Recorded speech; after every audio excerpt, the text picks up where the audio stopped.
Bonjour à tous, ici le Tieb et aujourd'hui je vais vous apprendre très rapidement comment faire cet effet orangé, cet effet estival, cet effet chaleureux, cet effet lumineux que je me suis amusé à appeler l'effet apérole à cause de la couleur orange, ça ne s'invente pas.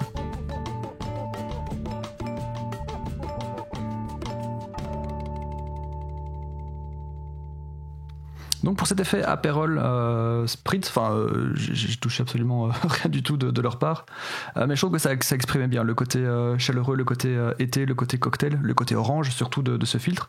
Donc cette base c'est un orange and teal, orange et teal. On va pas rentrer dans les détails historiques, mais basiquement c'est une ancienne technique, la technique du two strips qui va être utilisée, où avant les photographies couleurs n'avaient pas spécialement trois couleurs comme maintenant, RVB. Avant on n'utilisait que deux couches de couleurs et ça donnait cet effet un petit peu orangé turquoise, le fameux effet orange and teal, mais qu'on voit d'ailleurs énormément au cinéma pour le moment, un peu trop d'ailleurs si vous voulez mon avis. Donc au niveau des exifs, ici je suis en ISO 100 24 mm f6.3 au 500e. C'est pas super intéressant de connaître les exifs, mais bon, il y en a qui aiment, donc je vous les donne. Ce qui est intéressant de savoir, c'est que la prise de vue à la base a été faite en sous-exposition. J'ai exposé pour le ciel. Voici la photo originale, ça va vous surprendre. Voilà le monstre. Enfin le monstre, non, c'est pas un monstre du tout, mais vous comprenez l'idée. Quand vous voyez ça, vous dites bon ok ça va, c'est une photo ratée, ça vaut pas le coup. En fait ça a été fait exprès. C'était fait exprès pourquoi ? Pour avoir du détail dans le ciel. C'est super important. Parce que si j'avais fait ça sur une photo normalement exposée, ça aurait été sympa, c'était tout à fait possible aussi, mais je n'aurais pas eu ce détail dans le ciel. Et maintenant avec les appareils modernes, surtout quand vous shootez en RAW, c'est vraiment pas grave d'accepter d'avoir une sous-exposition dans les basses lumières parce qu'on va très facilement aller la récupérer en post-production. Et donc du coup je vais vous apprendre comment passer de ça à ça.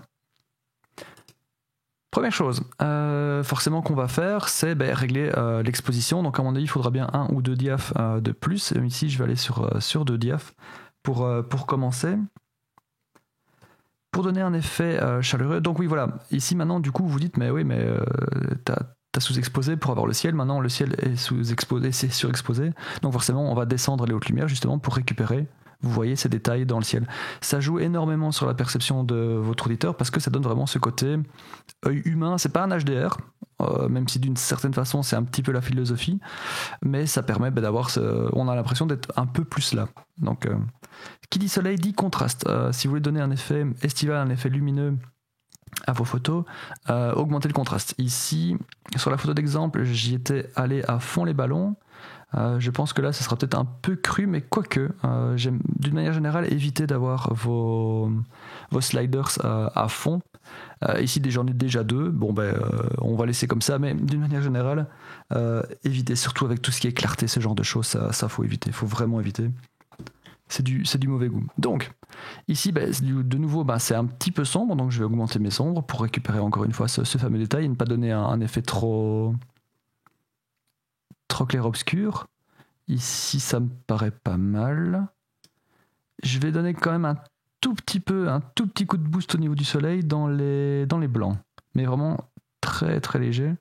Pourquoi ? C'est simplement pour donner au soleil cet effet encore plus lumineux, encore plus boule blanche. Et ici au niveau des ombres, je vais un petit peu resserrer pour qu'on évite de voir les détails un petit peu superflus, comme l'arrière ici, l'arrière là. Si j'avais été sur Photoshop, j'aurais carrément tout effacé derrière, mais ici on est sur Lightroom, on est cool, et du coup on travaille avec ce qu'on a, donc je vais légèrement resserrer les noirs pour avoir, vous voyez, comme je récupère un petit peu de modelé, je récupère une sorte de contraste, un petit peu de définition, même si c'est pas tout à fait la bonne définition de la définition, lol.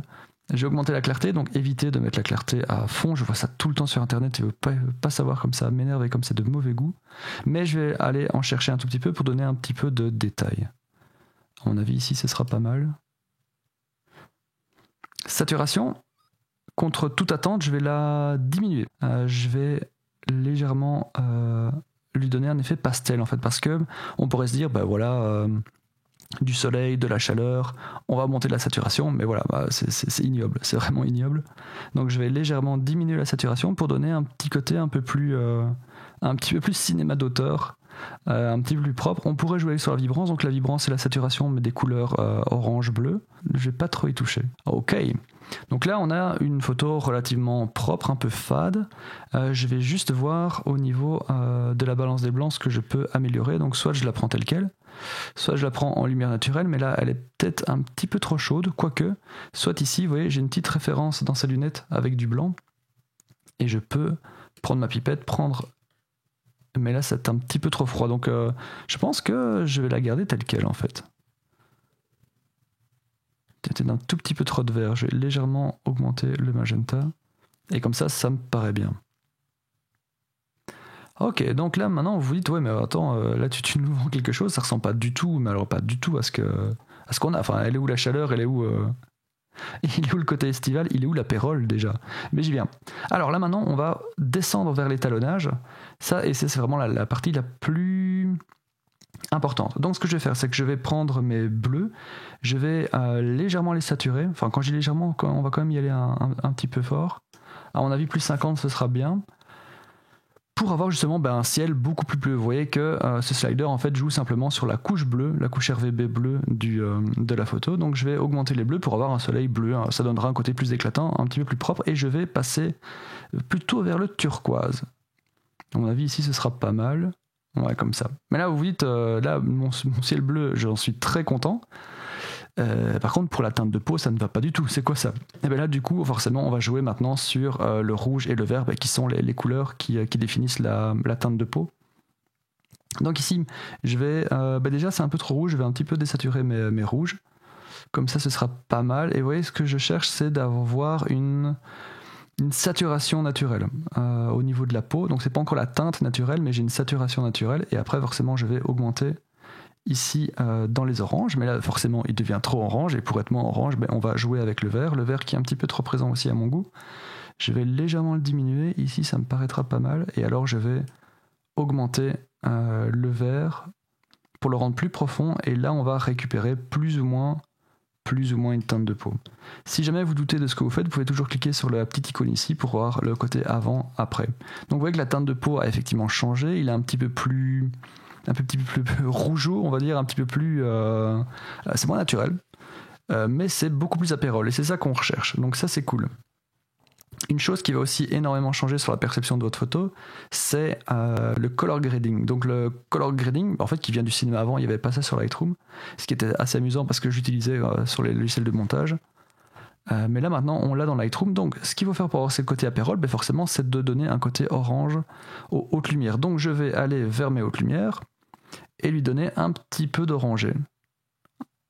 Donc alors la première fois, donc vous cliquez, je vais vous montrer, vous cliquez au centre.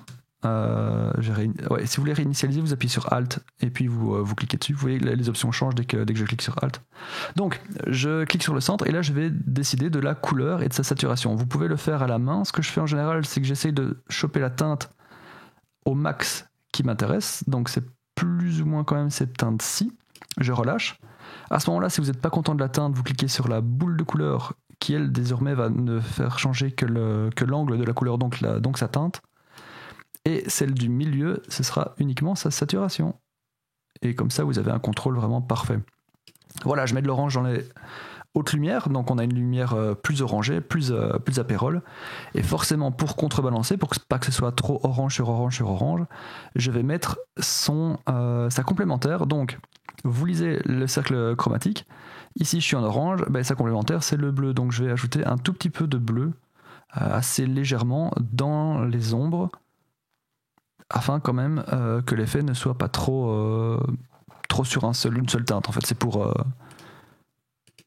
un petit peu contrebalancer. Donc vous voyez qu'en fait c'est pas si mal sans le color grading. Le color grading ajoute justement ce côté apérole, ce côté chaleureux. C'est à vous de le doser ou de l'utiliser ou pas. Ça forcément vous êtes seul maître, c'est vous les patrons. Color grading et étalonnage sont faits, ce sont les étapes les plus importantes. Maintenant on passe à la courbe de tonalité. Donc ce que vous pouvez remarquer c'est que on va donner un effet un peu fade. Donc je vais mettre 2 points de référence dans la courbe de tonalité, donc ici au-dessus, en dessous pardon, et ici au-dessus. Et je vais abaisser légèrement les hautes lumières pour donner un côté un peu plus soleil de plomb, vous voyez. Ça le dénature un petit peu, mais ça donne vraiment cet effet un peu pesant. D'ailleurs, je vais un petit peu relever ma référence ici pour pas que l'effet soit trop marqué. Et alors je vais dénaturer, je vais donner un côté un peu délavé, washed out, dans mon nom plus bel anglais, washed out, sur les ombres. Donc en gros, je prends le point 0 et je l'augmente pour avoir un côté délavé. Si je vais trop fort, vous pouvez remarquer que les ombres commencent à se confondre, et ça c'est un super truc que vous pouvez utiliser sur vos photos en général. Vous voyez ces photos qui sont pas tout à fait noires mais un peu grises, c'est simplement ça, il suffit simplement de relever. D'ailleurs j'ai une vidéo entière là-dessus sur la courbe de tonalité, je vous invite à la consulter pour avoir des informations supplémentaires. Bon, moi ce qui me dérange un peu ici, je vais rentrer dans le canal rouge, je vais mettre mon point ici plus ou moins au milieu parce que je vais essayer de légèrement verdir les plus hautes lumières. Là je trouve qu'il y a un petit peu trop de rouge d'une manière générale, donc je vais donner ce tout petit twist, vous voyez. Je sais pas, donc là c'est trop, vous voyez. Là c'est beaucoup c'est beaucoup trop aussi, mais dans l'autre sens. C'est vraiment pour donner ce tout petit twist pour amener un tout petit peu d'équilibre au niveau des couleurs. C'est vraiment subtil, vous faites ça à l'œil, de toute façon il n'y a pas vraiment de formule secrète. Et je pense qu'on y est. Donc évidemment le plus important, vous allez dans développement et vous faites nouveaux paramètres définis, et là forcément vous cliquez les couleurs, donc les choses que nous avons utilisées. En général ne touchez pas l'exposition, mais ça on verra, je ferai une vidéo uniquement sur la sauvegarde des paramètres prédéfinis. Vous pouvez l'appeler Aperol par exemple, ça c'est assez rigolo, comme ça on verra tout de suite ce que c'est. Mettez toujours des noms qui sont très évocateurs du style en lui-même et pas de la photo, mais ça je ferai une vidéo là-dessus, là déjà je digresse.